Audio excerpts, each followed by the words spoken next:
Hi guys, welcome back to another video. Today I'm going to show you how I drew this croissant in alcohol markers. This is the next installment, so the third installment of our revamped bakery set. And this was, again, done on stream. I actually upped the quality for stream this time and it was okay. I don't know if my game streams can be this high quality, but it seemed to work when I was using my phone to film. Downloading the video, the VOD, it doesn't mean it's gonna be the best quality, but that's what I've got so far since I can't really record locally at the same time at the moment. Just my PC can't handle it. So until I get like a nice camera, maybe this is how it's gonna be. But anyways, let's get to talking about the art. I started off as usual with a sketch. This sketch I did actually in my planner, and then I scanned it, and then I printed it out, and then I used a light box to transfer my sketch onto this Bristol board. And then we went over it with colored pencil after lightening up the graphite as much as we could. And then I went back over the colored pencil with a kneaded eraser to make sure all the graphite was completely gone, because as I've said before in previous videos, if you draw over graphite with alcohol ink, it's going to trap the graphite there and it'll be stuck forever. So we got rid of as much graphite as possible. That did lighten up the colored pencil a bit, but we will go back later with more colored pencil. I wanted to make sure this croissant was yellow enough, so I went in with a very light yellow base. I think that's the Copic Y000, and then we layered on some more yellow for most of the like lighter colors. I tried my best to preserve some of the lightest spots, but the brightest white will be bringing back later with colored pencil, so don't worry about that yet. It's just way too difficult with alcohol ink to preserve such small bits of detail because the ink's gonna bleed, and you know the nibs aren't that small. So that's what we're gonna do later, but we just kept going. This time I went in with a less yellow, more neutral, sort of beigey color on top, and so that's kind of the goal here. Is we're starting off really yellow, we're going into more beige, and then by the end we're having like a really reddish kind of brown, orangey kind of brown to get like the crispy parts, like the, you know, the flaky bits. So that was kind of the process here.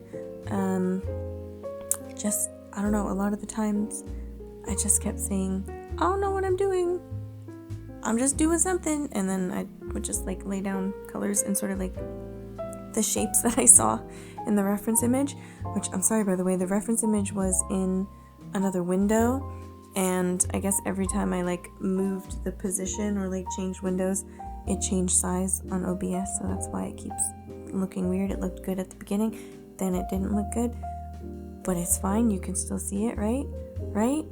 And yeah, this is a royalty-free image, so unless you take your own reference photos, make sure if you're going to sell something that it's royalty-free. This is where it started looking like a croissant, I think. We started adding in sort of that bread texture. I made sure to do sort of like rounded shapes. Like the edges were supposed to be round, not super crisp at this point, because you can see all the sort of like bubbly texture from the baked bread, and I wanted to capture that as much as possible. I also wanted to capture the, you know, like the layers, the many layers of a croissant.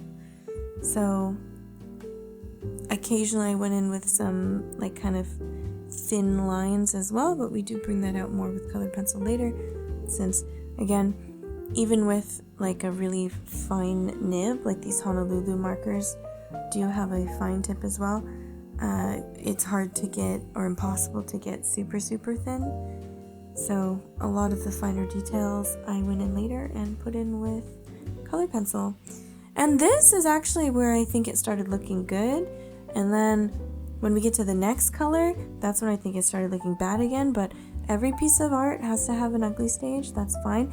This is where it started looking cute. So, my confidence was really boosted, especially like the transition from like the mid-tones to the lighter tones. I think the blending was really smooth. I was like, oh, heck yeah, that looks so good. And then by the time we go in with the next color, you'll see. I started to lose confidence, but it's always really hard going into something like alcohol marker, any kind of traditional art, I guess, but especially something like alcohol marker where it's not opaque and you have to go from light to dark. And if you mess up and put something dark on top, you can't take it away, really, unless you go in with like a paint marker or something. Or like here, I'm going in with the Holbein white colored pencil. And I'm doing it now just because I know it'll preserve some of the lighter color if I go over it with a darker alcohol ink, because it's very waxy, so it'll like stop the ink, if that makes sense. But at this point, I thought it was looking good, and I was like, oh, it's a bit scary to go in with such a dark, like orangey color, but it's looking good. And then the more I did it, the more I was like, oh, am I doing too much? Am I preserving enough of the light bits? And I started to lose confidence a bit. But it did work out in the end, as you probably saw in the thumbnail anyway. But it did work out in the end. One of the biggest struggles was if I did color over the Holbein white colored pencil, like the soft white colored pencil is what it is, not the regular white, you could see the colored pencil texture, which some people really like. And like, I don't mind a little texture. I actually quite like a lot of texture, especially for something like this, like a baked good. But it looked scratchy. It looked really scratchy. So I did go in later with the Arctic's white colored pencil, and for that one I basically used it. It doesn't lay down a lot of color, which is why I was using the Holbein soft white. That's why I like to use that generally on top of alcohol markers, because it goes on a lot more opaque, but it's not quite as opaque as a paint marker, and then more opaque than that would be a gel pen. But the Arctic's white was kind of perfect for just burnishing, like when you push really hard to make the colored pencil look really smooth. Now this paper doesn't really have any grit to it, so it's not like the best for holding colored pencil. You can't do a lot of layers, but I was able to burnish and make it smooth. I was thinking about going in with like a beige and doing the same kind of thing, but it just didn't really show up anyway. So it was more like using like a clear colored pencil just to smooth out that Holbein white, and that's kind of what I'm doing here right now. I just went back and was like, dang, I gotta fix that. Then I went in with an even darker color, and when I first laid it down, I was like, ooh, that looks really nice. But then again, I started like getting a little scared. But I went for it anyway, and I'm glad I did, because it was a little scary. And I was at the same time thinking, like, I know I've got to add a lot more lighter, like, I know I'll have to add more light later, because I can't preserve so much of this light. It's just not gonna work. So it kind of beat down my confidence a little bit when it just like wasn't looking like how I wanted it to, especially with like those bubbles. Like I said before, it was hard to make those bubbles, and so that whole like top part in the middle there that I just did, I covered it up, which you can still see like the layers of alcohol ink I put underneath it. It's not like that was for naught and that completely disappeared, but I was still like, man, I hope I can bring those light parts back. I hope I didn't just ruin it, which is again like one of the biggest fears of like laying a dark color on top of a light color when you know you can't turn back. This isn't digital. We don't have a Control Z on our Bristol board here. I wish, that'd be amazing, but we don't.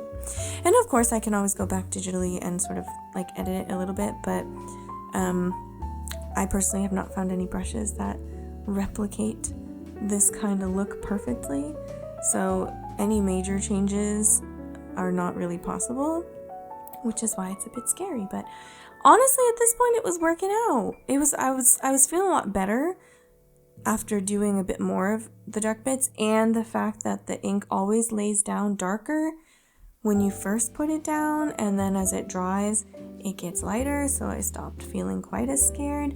But I was still like, man, I hope I can bring back more of that texture. And so I went back with some colored pencil, and I think I did. I think it looks good. See up there at the top, you can kind of see the bubbles.